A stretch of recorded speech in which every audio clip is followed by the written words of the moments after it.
So Hillary, isn't Donald Trump doing here the point that Michael just mentioned, that there is this public perception of Hillary being dishonest? Absolutely. Not playing by the rules. Well, and this is feeding into that. Absolutely. Yeah. And anytime you have a live investigation going on Right. through this process, as you could, it's what we could find, what we might find, Yeah. but it's not what we have found.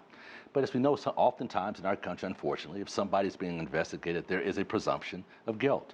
And I think that's what Mr. Trump is playing on right now, the presumption that because she is being investigated, that she must be guilty. And because the first investigation ended with the conclusions that Mr. Comey shared, but now this new investigation coming right back around says, no, she's still being investigated, and so Donald Trump can make up whatever he wants to make up in terms of what he believes might be in there and let the Americans' imagination run wild. I mean, that's what we're seeing now. Can you imagine how complex this is for a foreign audience? Oh, absolutely. Absolutely. So, Michael, having said that, let's move on to something else that's also making news this election, and that is Vladimir Putin and Russia. The Russian president seems to have reluctantly been pulled front and center into this election. He's been accused of all kinds of things, of hacking Democratic Party servers, of interfering in the election, of trying to influence the outcome of the election. We've seen no proof of this, but why is Russia suddenly at the center of this? Well, you say reluctant, but I don't know how reluctant it is. If you ask the Democrats, they think it's a very, they think this is a very strategic move on his part to get Hillary Clinton out of the White House. Right. The reason the connection has been made is because the administration has said there's this connection. They said that the DNC emails that were hacked over the summer, the Democratic National Committee emails that were hacked over the summer, have been linked to the Russian government. They think that this is a branch of that, these latest hacks. So why don't they lay that? That's such an important thing that you're talking about there, because you're making an accusation against another government. Why doesn't the White House lay it out for us and say, this is the evidence we found, here it is, this links it directly to Russia? Well, I think if they had that proof, I'm not sure how they got it, for one thing. I'm not a computer scientist, so I don't know all the details about how they found out these things. Right. It might expose them for counter spying type of operations, and maybe they don't want to expose themselves to that. But the short answer is that it's become a political issue. Nathan said this is House of Cards. It sounds more like a Tom Clancy novel at this point, right, with Russia getting involved. What you're seeing politically on Capitol Hill is Democrats saying because of Russia's involvement, we shouldn't be using any of these things on the campaign trail. Republicans are ignoring that for the most part.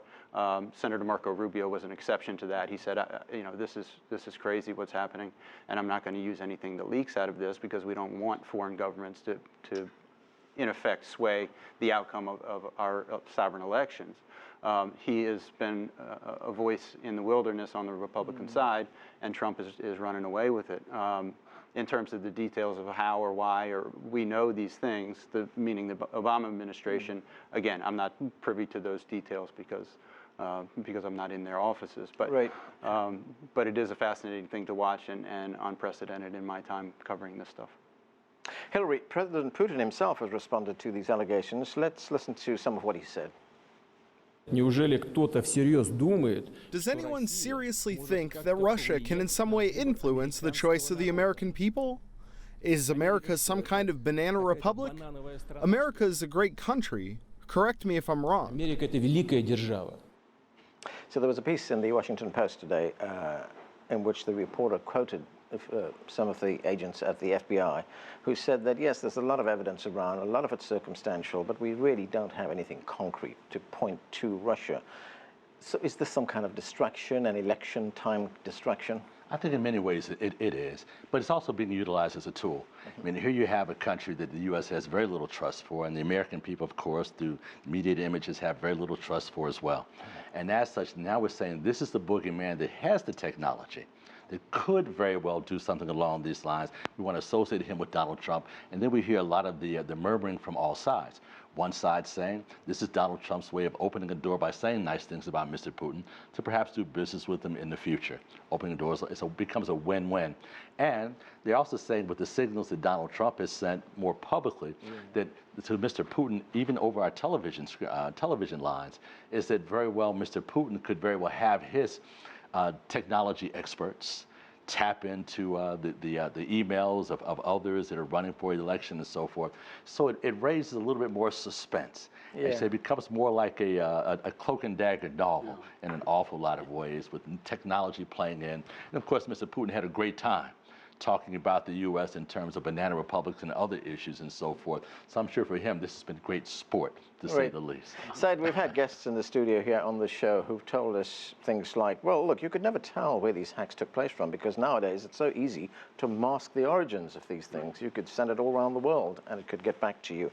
The other thing we've heard is Putin is not that stupid to want Donald Trump in the White House. No, definitely Putin is not stupid. There is a great deal of tension between the United States and Russia over the past, certainly over the past 3 years, over Ukraine, over Syria, over many places.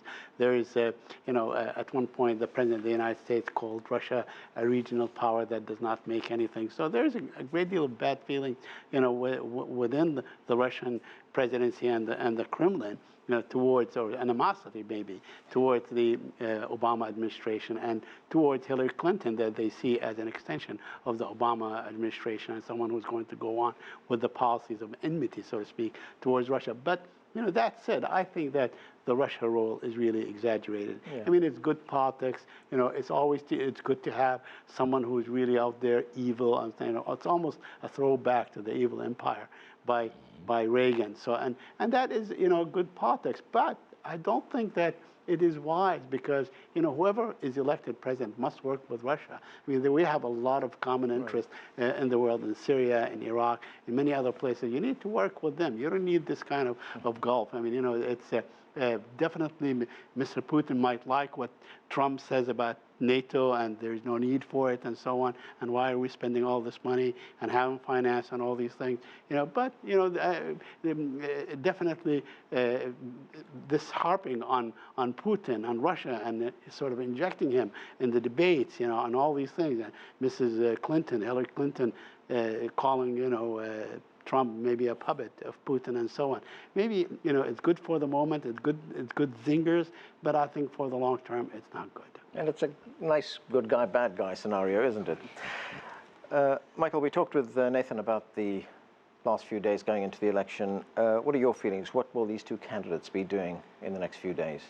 Well, what we're going to see is those battleground states that we've been talking about, they've got to get there. Nathan mentioned that Trump's going to go to Michigan. He thinks he has a shot there now. Of course, that was a state that went heavy for Bernie Sanders in the primary. So it is a white working class vote that Trump thinks he can steal from Hillary Clinton and the Democrats. Very unusual in a presidential race, but that's the dynamics we have.